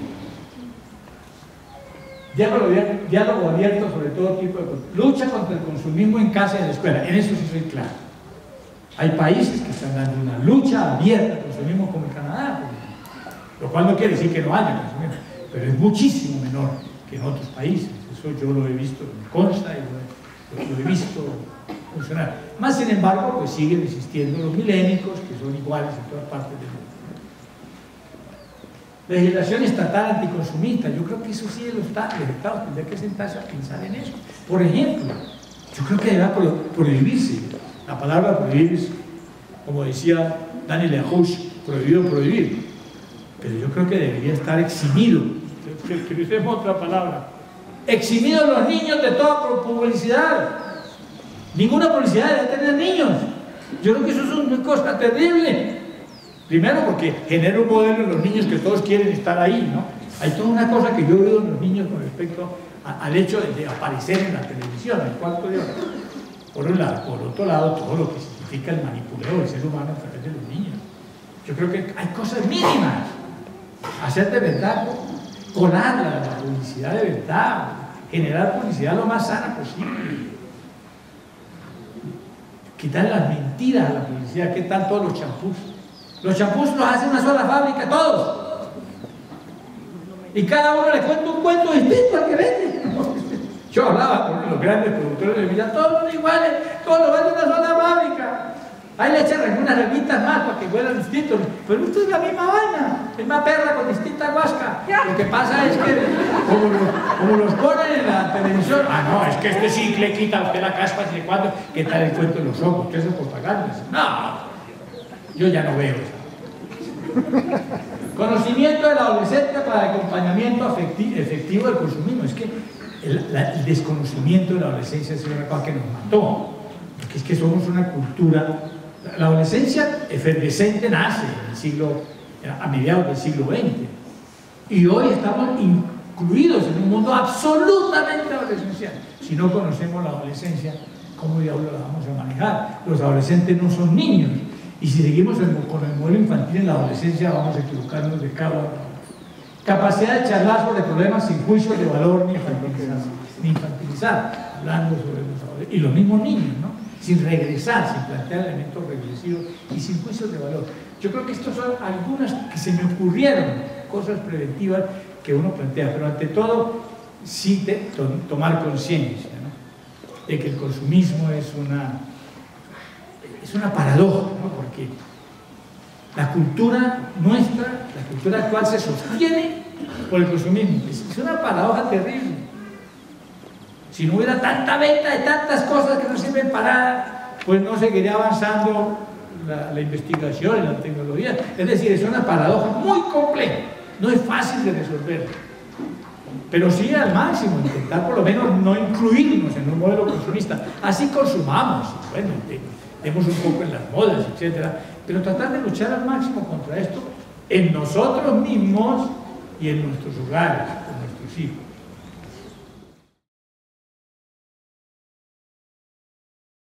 A uno muchas veces le dicen, ese adolescente ya se echó a perder. Si usted no hizo durante los primeros 7 años, ya no hay nada que hacer. Si usted no estableció los canales de comunicación, ya no hay nada que hacer. Usted ya perdió su chance de abrir esa comunicación con el adolescente, de acercársele. ¿Qué hace uno cuando se le pasó el tiempo? ¿Cómo le llega a ese adolescente? Entonces no hay tiempo.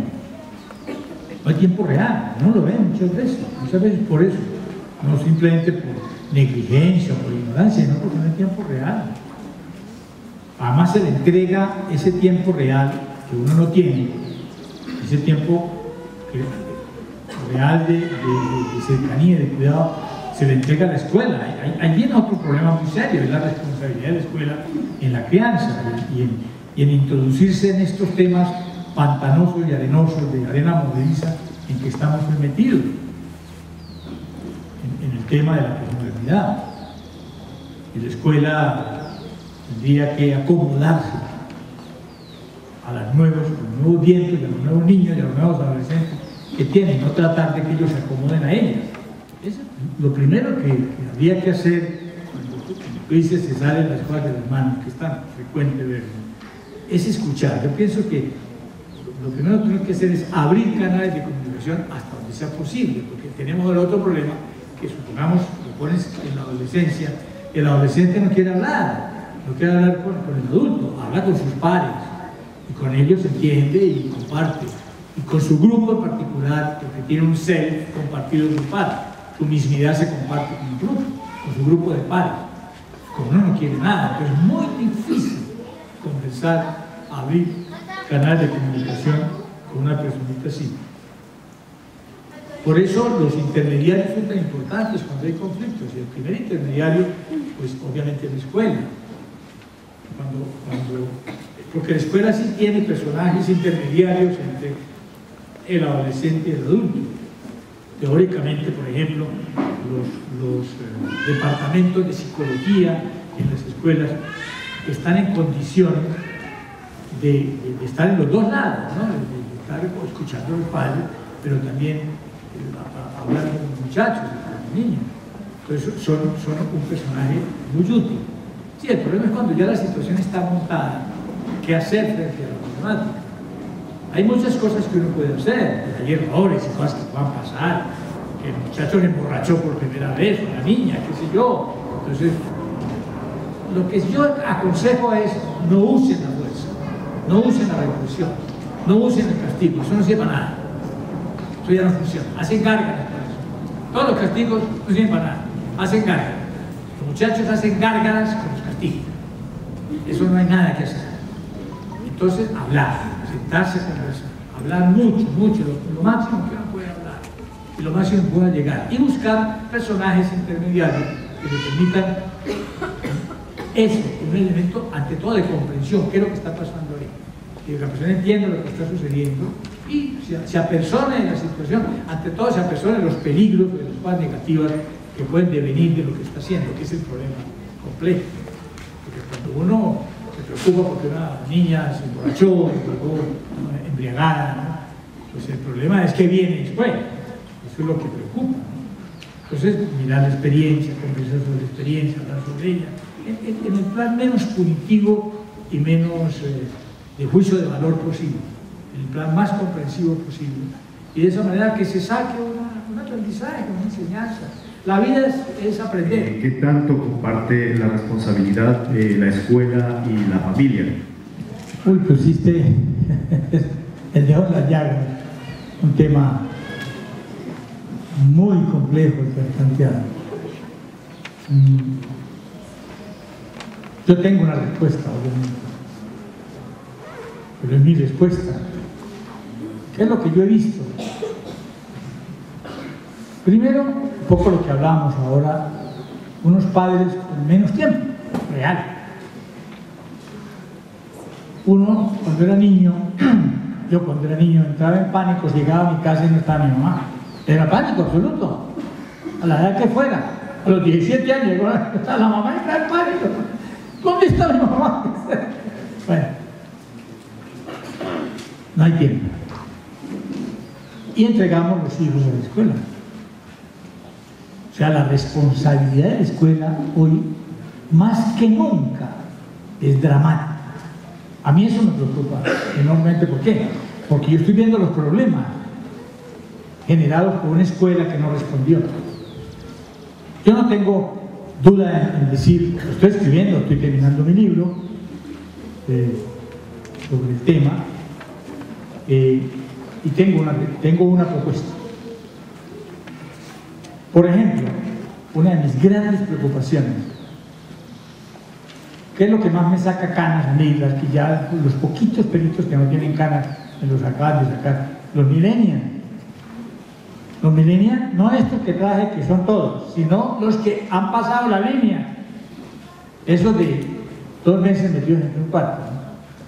Uno se pone a estudiar eso, ¿qué es lo que encuentra? Que son personas perdidas en el tiempo y el espacio, que no saben para dónde van, que no tienen identidad de oficio, lo llamo yo así, así lo llamamos. Es decir, que no tienen, uno tiene 3 identidades en la vida. Cuando yo hablo de ti, entonces digo fulano de tal, es fulano de tal, 2 identidades. Experto en robótica, 3 identidades. Ser, llamarse y oficio. Hay 3 identidades en el ser humano, no hay más. Y así nos presentamos y así somos. ¿Cuál es la responsabilidad del bachillerato? Por lo menos del bachillerato, yo diría que de toda la escuela, de primaria. Conducidas a generar una identidad de oficio. Pero mientras haya currículum único y mientras haya toda la parafernalia de cosas que tiene la escuela, no es posible eso. La escuela cree que haciendo 2 o 3 clases de psicología, de orientación profesional o unos tesis en el último año dan la identidad de oficio. No. ¿Cuántas posibilidades profesionales tuve yo cuando terminé bachillerato? 7, no había más. ¿Cuántas hay hoy? 650 ofertas profesionales, ni hablar del resto de cosas no profesionales y intermedias. ¿Cómo diablos uno va a pretender que la gente se dedique a aprender un montón de cosas que no le van a servir para nada? Y todas las mismas para todo el mundo. Eso no puede seguir siendo así. La escuela tiene una enorme responsabilidad en muchas cosas. De lo que hablábamos hoy, en tratar de luchar contra el modelo consumista, por ejemplo. Esa es una responsabilidad importante de la escuela. Otra responsabilidad importante de la escuela en general, los valores de la posmodernidad. ¿Cuáles son? Los valores que nosotros teníamos están out, la religiosidad, etc. Todos están out hoy para los muchachos. Sabemos la importancia que tiene hoy para la gente joven la naturaleza, la importancia que cada vez tiene más el otro, la inclusión. Los muchachos son incluyentes de verdad, y ni hablar del desarrollo de las potencias que cada cual tenga, observarlas, permitir su desarrollo con currículos múltiples y por el otro lado permitir la identidad de oficio desde muy temprana edad, que se apasionen con tesón y con disciplina sobre un tema y ya arranquen por ahí desde siempre. Pero entonces vienen los problemas de la juventud. Lo que tú has planteado es todavía más dramático. Las universidades están cada día más de capa caída. Las empresas ya forman su propia gente. Las empresas son verdaderas universidades. Se está volviendo al modelo aprendiz, maestro. ¿Y qué tal el cuento de los padres que decidieron que los hijos no van al colegio? Yo no tengo, estamos trabajando. Claro, hay una serie de problemas que nacen de ahí, que son de otro tipo. Yo veo ahí, por ejemplo, el problema de la endogamia, que lo llamamos así, ¿no?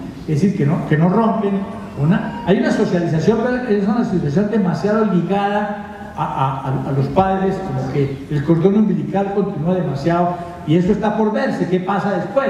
De pronto la crítica es puramente teórica, de pronto no hay tal endogamia y se desarrollan bien esos muchachos educados en su casa, por su madre, por su padre.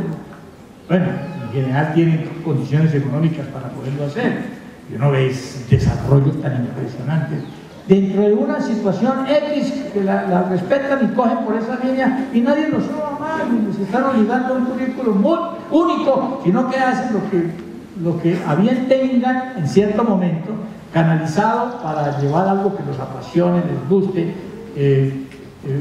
lo cojan con tesón y disciplina y ya tienen la tercera identidad de oficio. Todo está por verse. Lo importante es tomar conciencia de que estamos en un problema, y en un problema muy difícil de resolver, porque no sabemos para dónde va. Tú ya lo dijiste, ya lo hemos dicho, ¿no? La tecnología, mañana puede aparecer una nueva tecnología que nos cambie todo, a unos niveles, ¿qué tal? Es que de hecho va a aparecer el internet, va a aparecer la red. Imagínate todo lo que significó eso, es un cambio brutal del ser humano, la aparición de la red. Mañana quién sabe qué aparece, y bueno, nos dan encaminado lo que venimos más o menos trabajando, pero hay que hacer algo. Cosas básicas, ¿no? Yo insisto, escucharlos, volverse oírlos, no imponerles nuestros modelos, sino oírlos y acomodarse en mucho a lo que ellos piensan y sienten, acomodarse, y generar modelos inteligentes que impliquen un acomodo muy genérico, no individualizado, sino muy genérico, y de esa manera tengamos gentes en la escuela ante todo felices, apasionados, felices. Si uno tiene gente apasionada y feliz, no hay bullying, no hay matoneo. La escuela desafortunadamente genera el matoneo, porque produce infelicidad, aburrimiento, rabia, frustración, y la gente se pone caliente, y cuando la gente está caliente le pega al más débil. ¿Cuál será la función o la labor de los docentes en el colegio cuando los padres entregan a los niños a las 5 o 6 de la mañana en una ruta y regresan a las 6, 7 de la noche? Ese es un problema muy serio y hay que tomarlo muy en serio. Ante todo para producir niños felices, por un lado. Felicidad no significa goce, distinto, ¿no? Puede que la felicidad implique mucha frustración. Una persona apasionada no tiene frustraciones, porque está apasionada y siempre habrá cosas nuevas y cosas difíciles, ¿no? Pero la felicidad la produce la pasión. Entonces la responsabilidad de la escuela es toda. Desafortunadamente así es, o afortunadamente para la escuela si hace las cosas como deben ser, pero insisto, ya es un problema para la escuela. La escuela tiene que escuchar a la gente que tiene adentro y hacer consensos con la gente que tiene adentro y no imponer cosas porque ya no estamos en el modelo de obedecer. Lo del consumismo es terrible porque uno sabe que los debe frustrar, pero uno no sabe hasta qué punto es la frustración, como que realmente son informaciones que nos meten y que nos hacen consumir, y no es algo que el niño lo necesite, porque uno no sabe si es bueno quitarle o no darle, entonces obviamente le da a uno mucha luz y mucha información con la que uno puede empezar a trabajar con ellos. Voy con una información muy buena en cuanto a lo que ha sucedido con los niños o por qué están así, o sea, porque históricamente hemos llegado a esta situación de cosas, pero me voy un poco preocupado porque finalmente no sé claramente lo que tengo que hacer. Hay algunas pistas ahí, pero claramente no. Hemos aprovechado mucho cada una de las cosas que nos han brindado y me parece súper importante que nos tiendan la mano con este tipo de ayuda. Mi hijo tiene 10 años y ya está empezando a vivir unos cambios. Y son difíciles de enfrentar, hay un cambio de temperamento, hay muchos cambios, porque ellos tienden a pedir el celular, el computador, obviamente eso del consumo nosotros no nos detallamos mucho y tendemos como a satisfacer sus necesidades inmediatamente, y pues es súper, todas estas herramientas son muy importantes.